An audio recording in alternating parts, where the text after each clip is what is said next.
Well, hello, my fellow rock and rollers. I hope you all had a good week. I did. A lot of interesting things happen, but it's none of your damn business what it is, because we're here to talk rock and roll and just a night full of music. But to start the show off tonight, uh, last week when we were talking about favorite bands and why, what was made it so special, we had a viewer, Alice, came in and she said her favorite concert was Billy Idol, and um, liked it because of his ass.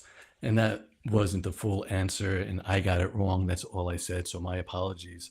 She loves Billy Idol, the band.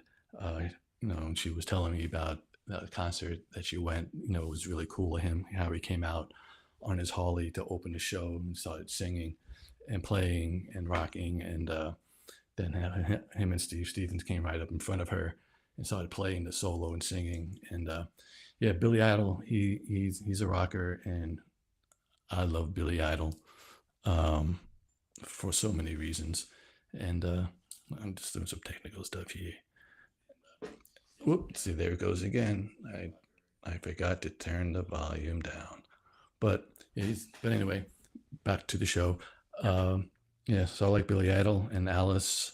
Um, we understand, you know, Billy Idol is Billy Idol, and for whatever reason, we love him, but mostly because of his music. All right, I want to get tonight going, talking a little bit about uh, music and my background. My father was a trumpet player. He was in the in back in the days of a swing band. He was the second trumpet in a swing band, and we always grew up with music in the house. Swing music was big in the house. That was always playing, and so it kind of, and it still has it. I still, whenever I hear that little bit of swing melody, even a rock, it just still gets me going, and I love it. And I thank my pop, and I still have his trumpet. I meant to bring it out here, but I still carry his trumpet around, and it's a great reminder. And that was part of my music growing up. And my brother Frank, who was my guitar god growing up, played guitar obviously, and he it was pretty amazing because he started out young, taking no lessons. I remember him going every week, taking lessons and practicing, and it paid off, man. Because I think he was 16 years old, or well, maybe probably younger. It was a 1964 World's Fair in Queens. I remember his band playing there. We were all going, and I forget it was the Stratosphere. I forget what the building was, but they got up there. They played a set, and it was a family thing because my mother made all their clothing. They had matching shirts with, like big fluffy arms, and they just played there. And I don't remember what songs they played. I just remember seeing that and I think it was the coolest thing. And they, were dancing, and they had the whole thing choreographed. They would jump around, and it was good. It had sax player, two guitars, bass, and drums. I think they were called the Five Diamonds back then. So, so it was kind of weird, not weird, but I mean, amazing that at such a young age they were on such a big stage. And one thing, what I was going with the weird thing, so I remember also growing up that once a month they would move all their equipment into our house, and they would have band rehearsals at the house, like 2 3 times a week. Down in our den, we had the drum set up and guitar amps and a small PA. And I, thought that was kind of normal. My friends might come over and they were like, "What's going on here?" But that was pretty cool. I think that was a pretty good dedication and support from my parents and of Frank and the parents of everybody in the band, because they go a month at our house, a month at the other guitar player's house and the drummer, and they keep on working it back and forth. And I'm and also I remember them going to Philadelphia to make a demo at a very early age. I think they were like 14, 15 years old again. And they all went down, and I think the song was Diana. Oh, Diana. I can't sing, kind of raspy. But I think, that was a demo they made, and that was kind of exciting. And I also owe Frank, I think I had my first roadie job with Frank's band Road Apple. They used to play the Long Island scene all over, and OBIs, or 5 of them at the time, UBs, OTJs, and every once in a while they would have a show down at the church, and something was for the kids, so there was no liquor, so he would bring me along, and I'd roadie, and it was great. I loved it. I felt like, hey, there's something about that. So I guess that got me my first roadie gig. My glasses are fogging up. I got to take them off for a second. So anyway, and then there's me as a musician. I was a self-taught guitar player. I played guitar, bass, and drums at a point. Frank used to teach me. I think my first band, we played almost all the songs that Road Apple played, because he would teach me the songs and I would play them. And I eventually, taught myself after that. And it was just it was a bonding thing between him. I used to love watching him. We used to share a room, and at night he used to come, figure out the songs and the solos. And it wasn't like it is today, where you could just go to YouTube or get tabs. It was needle drop. You get the album, play it, figure it out, drop the needle again as a part, play it. It was incredible to watch. So I kind of learned a lot, and appreciate all his help. And but because back in school where I went to, and it was a Catholic school, there wasn't much of a music program. I mean, there was, I think I remember my kids when they were in school, public school, they came home, and the first instrument they played was that little, what was it, recorder, kind of looked like a flute. And, they would play that. And that was a big deal. And that was the first thing, but we never had that. We never, in St. Cyril and Methodius, we never had a proper music program. It was either we get around and we'd sing religious hymns or religious songs, but I remember there was one teacher, I think it was in 3rd grade. She was a real rebel. She brought in the Who album, Tommy, and she played it 3rd grade, yeah, and she played it for us, and we just listened to it, and we talked about it, and it was kind of cool. But I remember she got in trouble for that, because the nuns, Tommy, and it just wasn't the Christian thing to do. But she tried it, and it was kind of cool. I got to take a sip of my Yeti water. It's hot in here. My voice was getting dry. So that was, the extent of the music in school. So, everything I learned was, from Frank, from listening to records and just friends. And I think I'm probably about 14. I started meeting my friend Joe. We started our my first band. And I don't know if we were early rock stars or just jerks, probably just jerks. But I remember Frank had given me, I forget what kind of guitar it was, but it was kind of nice. I mean, it was, really nice sunburst. And, it was a semi hollow body, and, with one cutaway, and it was just this nice guitar. But me being that rock star, this looks like an old man's guitar. I want it red. So we had the bright idea, we're going to get this guitar and we're going to make it red. And, so we got a couple cans of red spray paint, painted that sucker red. I mean, it didn't sound like shit after that. And, they had, paint drips running down. And yeah, I pretty much ruined the guitar. So I begged, I borrowed, and I stole, and I got me another guitar. I got me a nice Hagstrom. I got this guitar. I wish I still had it. It was such a nice. It was in the shape of a Fender, but it was played so nice. So that, so now I was really, I had my own guitar, and it looked like a rock guitar. It wasn't semi hollow body, and it was just at that time it had a look.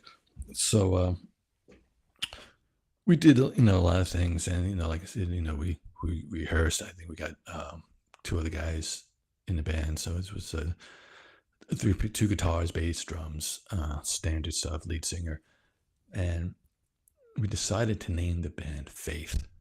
It was I came up with it. Couldn't use Blind Faith because that was taken. So, and Blind didn't sound right, so Faith sounded right. So before our first gig, we decided to make band shirts. I think they were like butterflies, and each had a different color. With a butterfly, and it said "Faith" across the top. Or so we thought.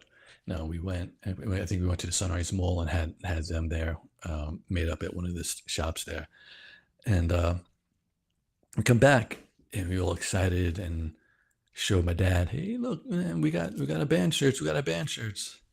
My father goes, "What's the name of your band?" He goes, "Faith." He goes, "Your shirts say Fiat." So that started my my thing of spelling things wrong. So we were Faith spelt wrong, Fiat.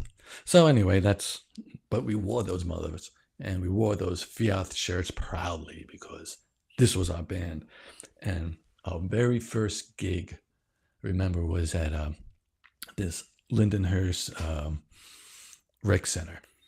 And, being the rock stars that we are, my mom drove me and Joe there, and we unloaded the drums and the guitars, and the other guy's mom and dad drove them there, just big rock stars. And we walk in, and there's a sign that said, "We have faith in the attic." We were playing upstairs in the attic, and they spelled it right.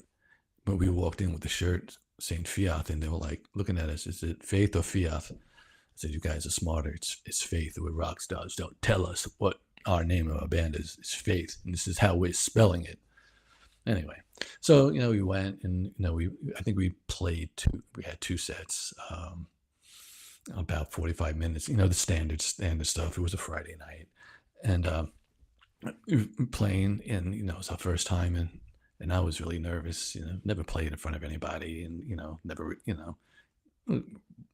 okay musicians, but we got up there and we played, and man, it was, we were rocking, having a good time. We just looking at each other, just like, yeah, rock on, and just like, having a good time. And then we went and, took our break, and I remember some guy coming around and saying, "Man, you guys are really good," and he offered us a joint, and I was like, he goes, "Yeah, it's real good, man. It's wacky weed."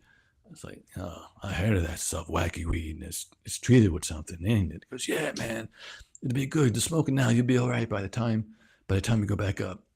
So, all right. So, remember, you taking a hit of the joint, smoking it, and we're just gone through the whole thing.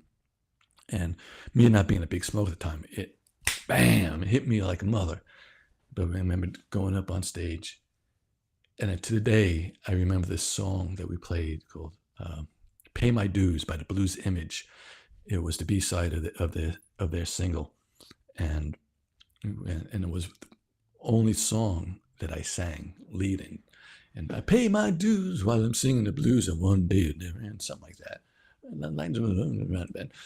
And it was a fun song. And I also had my, I didn't take many solos because I wasn't really a solo guitar player at the time. But this song, it was a rocker, so I had to take a solo. And I remember getting and playing the solo, and I'm just going, and I'm just like, wow, man, I'm fucking Eric Clapton up there. I'm Jimi Hendrix. I'm fucking just going and going, and everything sounded good to me. I don't know what it sounded like to everyone else, but in my head, it sounded fucking amazing. And I remember looking at the other guys in the band, the other guitar players playing rhythm. He's just like, like give me a head nod, like let's go.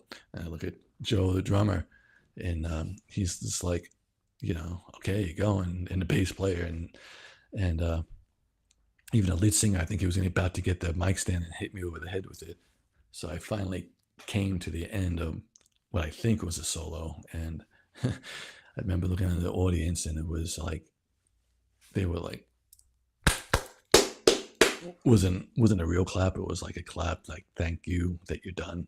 So I really don't know to this day how long the solo was, but in my mind, I kicked ass, I think. But that was my first rock star moment. Drugs and rock and roll, man. And then again, of course, from that we moved on to playing, what you call a talent show at our school. And we went up there, played two songs. I think we played "Heartbreaker" by Grand Funk, and I forget the other song, but with two songs, and it was kind of fun.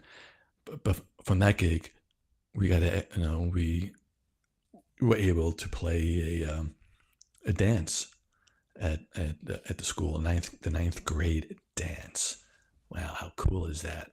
And I'm gonna be, we played, and we at that time we lost the Fiat shirts, and we were just rock stars. We just wore whatever we wore, and we were going to the school where all the kids were dressed up, and we were going there dirty, and we had our, rock star strut, and I had I had the Hagstrom guitar, and I had a custom amp head, custom amp, that had the big pleats in it, and a homemade cabinet with two 12s, and there was a lot of open space in there.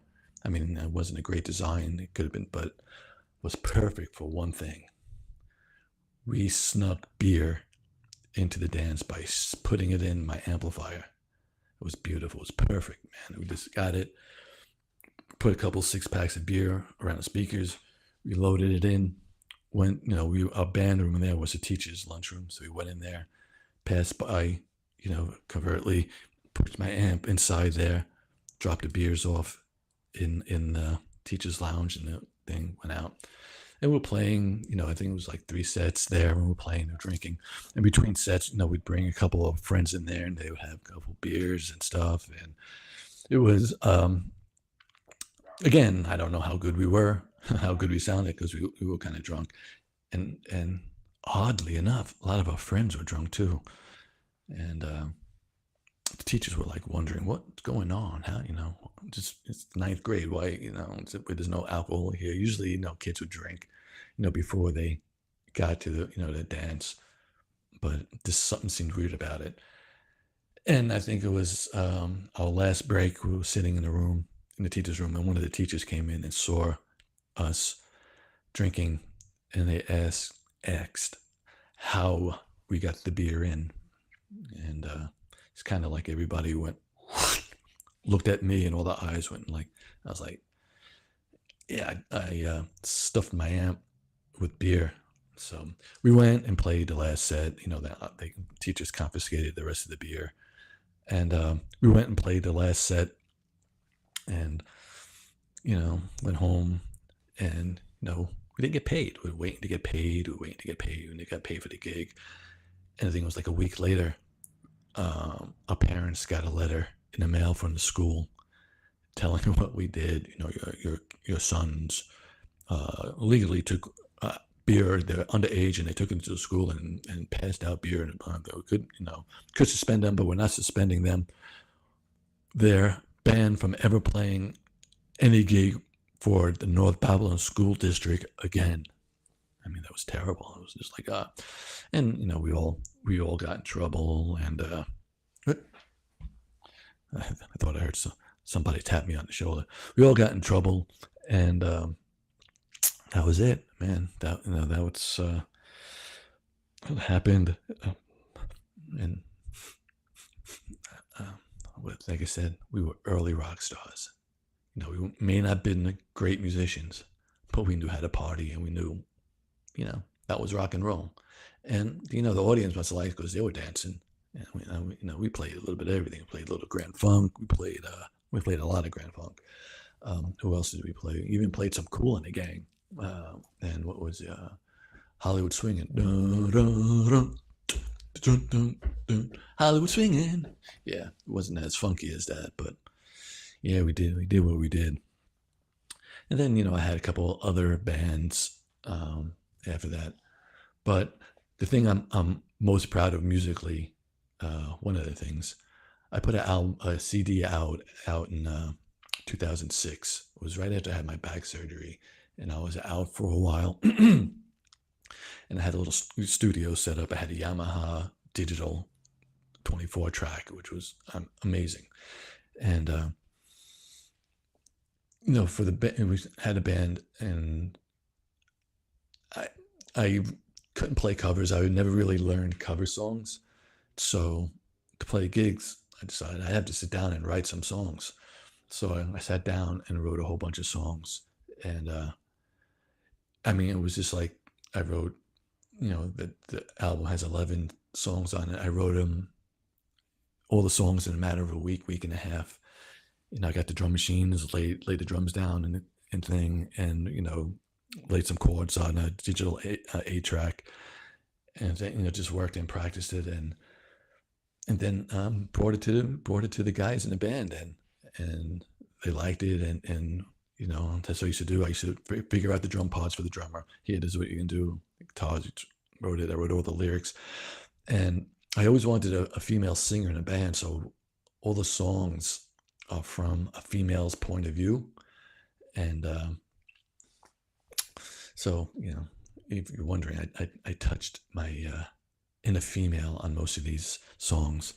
Um, one song is about being the third, waiting for a sign. The song is it's about being the third party in a love triangle. The mistress, and it's her talking to husband, and waiting for him to leave his wife, like that all cheating husbands say they're going to leave their wife for their mistress, and this is from her point of view. And then there was another song, like it with the lights on, from a female's point of view, and so on and so forth.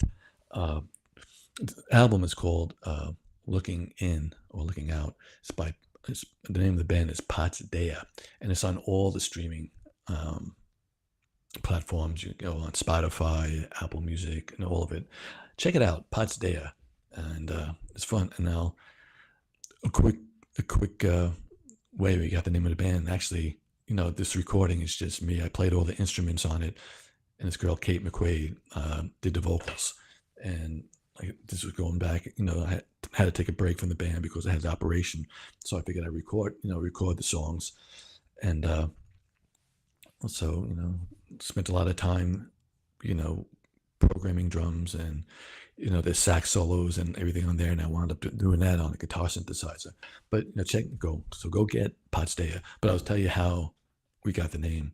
I remember, we finished. Me and Kate finished all the recording, and I was in the mixing stage, and I'm talking to her on the phone, and I'm looking out my front door, and I see a sign on the my lawn, and it wasn't there before. And I said to Kate, somebody put a sign on my front lawn, and it says Pots Dea. And she's like, what the heck is that? And then I looked again, and it was Stop Ahead.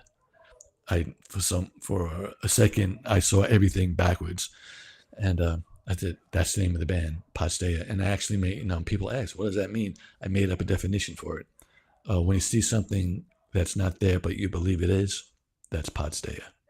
And I'm sticking by that story because it's true. I don't know. So if anybody knows from the dictionary company or whatever, it's a new word, Pots Dea, and I just gave you the definition. But anyway, so that's a little bit about that. Anybody out there? I don't see any questions. Anybody have any questions for me? What was the first instrument any of you guys played? Not the recorder, because everybody but me and people in St. Cyril's played the recorder. What were some of the instruments that you guys played? I'm looking for a sign for someone to ask me something, but there's no There's no questions and no answers. So I'm going to move right along on my little spreadsheet here of information for the show. I'd just like to say, guys, come on, let's have some fun. I really would love to have some communication with you. I love talking to you, but feedback, baby, feedback. Ask me questions. So I'm going to start off by asking you a question, and hopefully you could give me the answer or what you think. What was your favorite decade of music? Was it the 60s, 70s, 80s, 90s, 2000, 2010s? I know everybody has their generational thing. They're going to say that, but what do you think? You know, mine obviously was the 70s because that's where, you know, a lot of my youth was in the, the late 60s, early 70s. So I'm going to be, excuse me, more partial, to that. Um, but anybody, what general? Well, okay. So since nobody's talking, I'm just going to ramble on and tell you. Well, 80s was pretty incredible decade for music. May not be been the best music, but it was, I think, probably one of the most important because in the 60s, you had, there was just rock and, it was strong and it was a lot of great music put out in the 70s, and every decade had great music put out. But the 80s, and I didn't think about this until I heard a DJ talking about this. And it's true. In the 80s, everything was strong. You had strong rock stations. You had rhythm and blues stations that were, kicking ass. You had a disco station. You had country, hip hop was breaking, and everything was big. I mean, you could go to any one of these genres, any one of these stations, and it was hopping. In the 70s, it was, disco was kind of breaking at the point. So you had disco that was building up, and then but rock. But the 80s, you had, the punk, you had new wave, you had disco, you had rock, hip hop, like I said, everything was big. So I think it was probably the most important um, decade because everything kind of came together. Then 90s came with grunge, and then 2000s came, and then everything kind of went. So but anyway, so getting people telling me nice hair. I wanted to feel what it looked like, but it's hot in here, so hold off for a second. This is the real me. Be gone, head. Now I could breathe. Now I could feel the thoughts coming into my head and feel good about myself. Anyway, so anybody out there, give me your views on your favorite decade. So while I'm waiting for some questions or something to come through, I'm going to tell you another story about, I guess it was in the 70s again.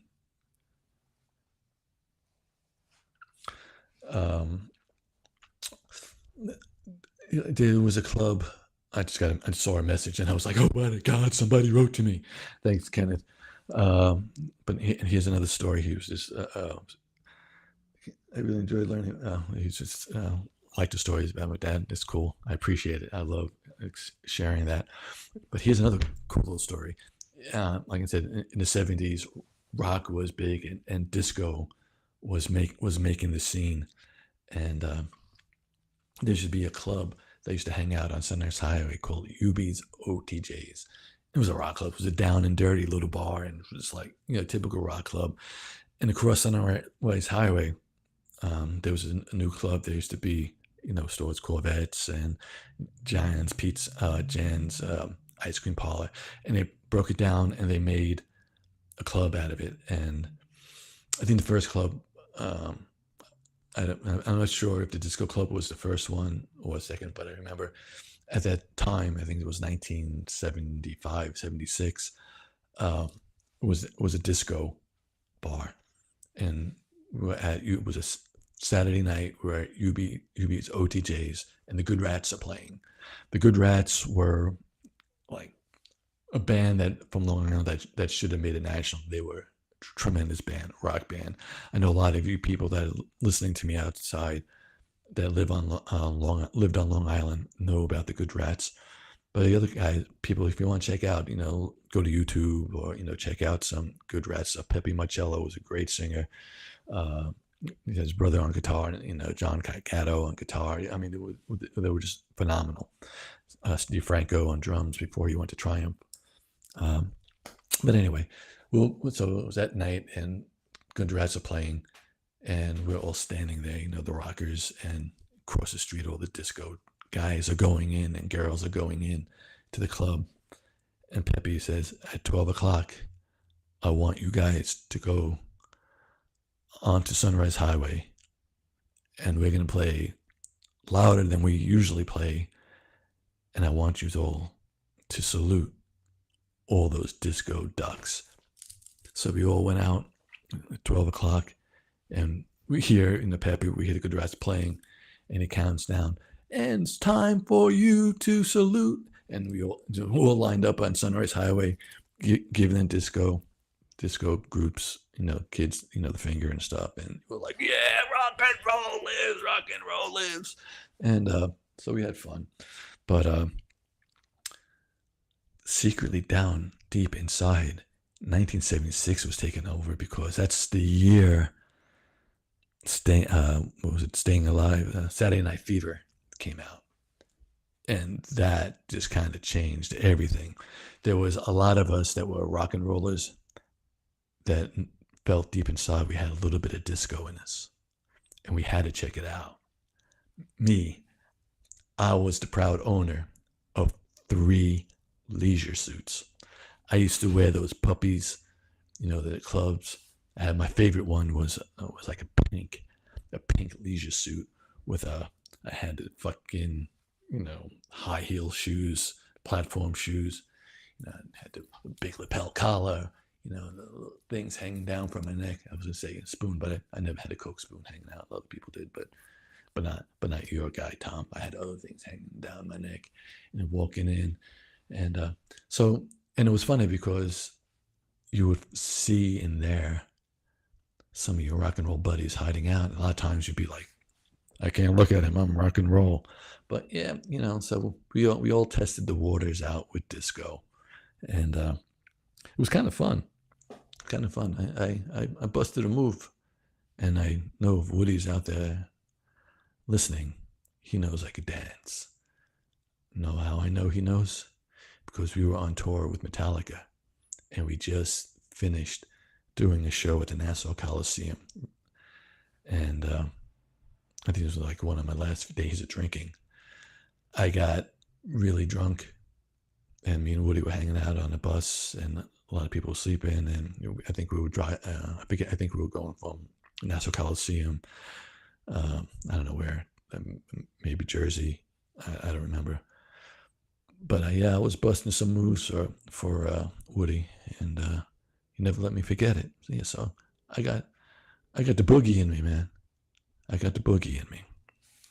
So anyway, I'm gonna take another drink. Is there any? Hold on a second. I have something. Oop. Here's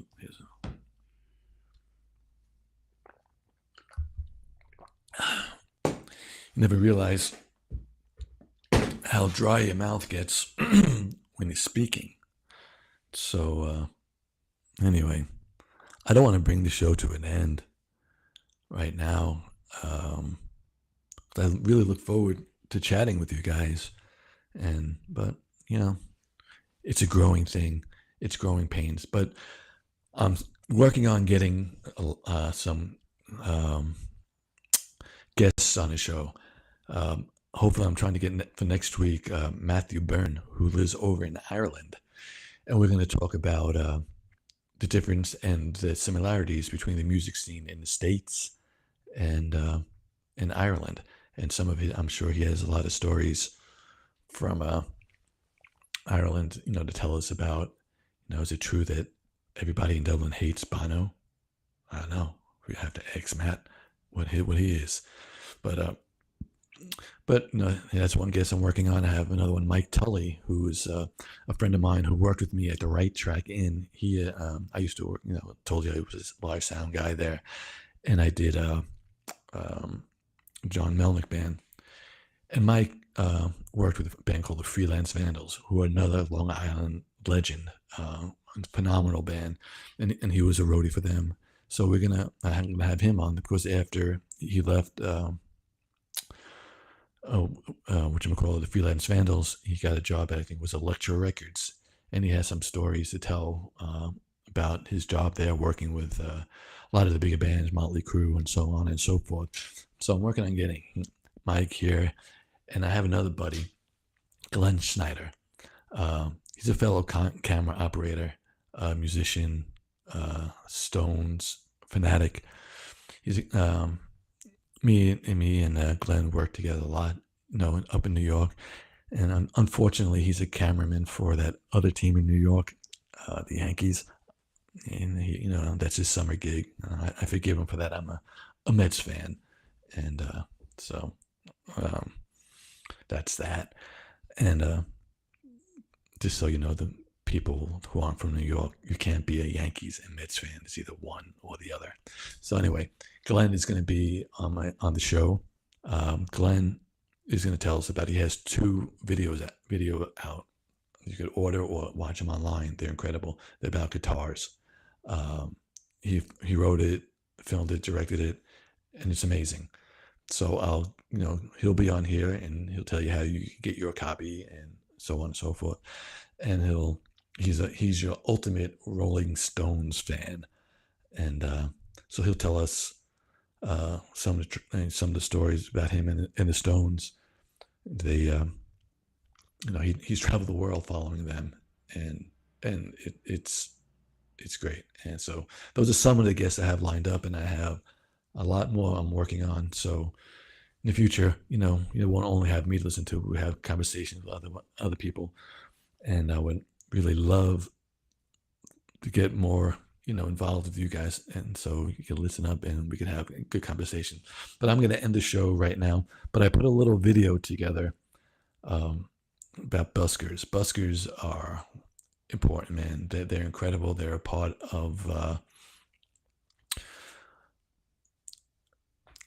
society that we need. If you don't know what a busker is, they're a musician, or musicians, female or whatever, out there playing on the corner for your change, just for the love of it. So if you ever see a busker, listen to them and give them some money, buck, whatever you got. They're doing it. They're doing it because they love it and they want to entertain us. So I have a little video I put together, just a collage, a couple of buskers I seen as we traveled around the world. I see questions coming in. Nice.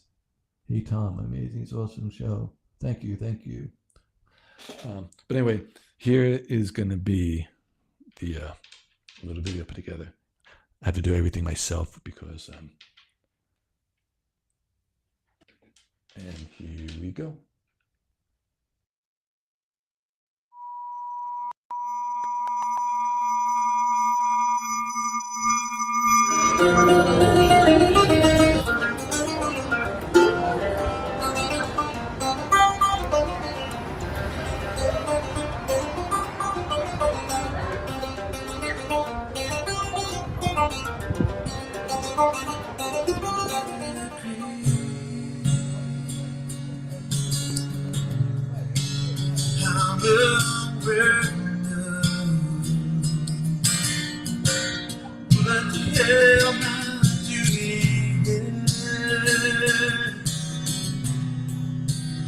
I don't belong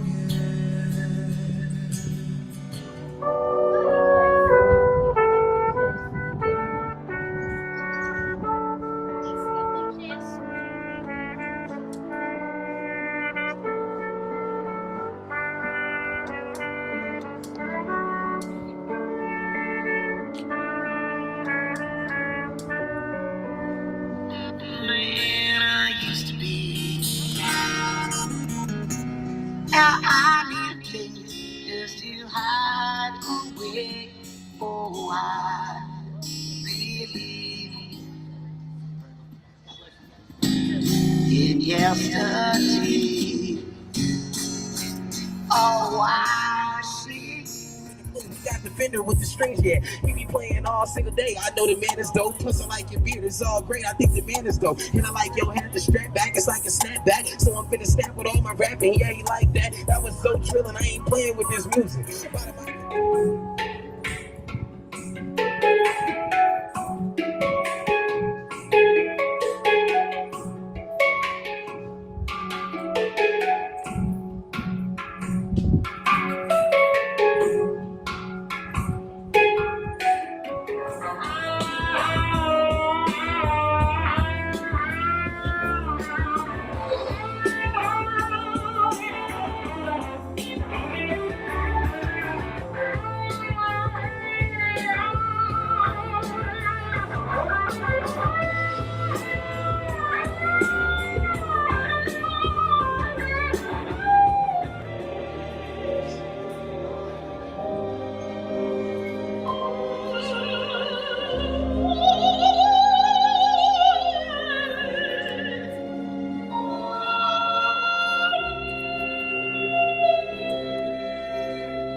Love that I call, feeling being wrong.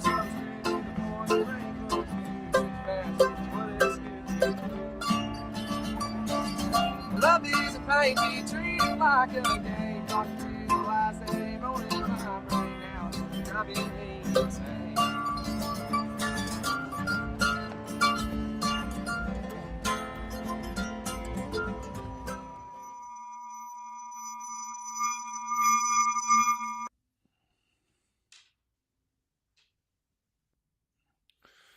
Well, I hope you liked that little video. And remember, buskers are important and music is important. And I thank you guys again for joining me and talking some music. Spread the word. Get your friends and let's make this grow. I have so much to talk about, and I really want to get more involved with you guys and hear what you guys are saying. And I really appreciate it again. So it's time for this rock and roller to say goodbye, because you know what? It's almost 9 o'clock and it's almost my bedtime. Yeah, so it happens when you become an old roadie. You go to bed early. Anyway, guys, I love you. As always, it's Tom Pagano. Rock on, and I'll see you again next Tuesday. Remember, Tuesdays, 8 p.m. Eastern Time. Tell your friends, tell everybody. And, well, let's do this. You gotta hit that, then hit that.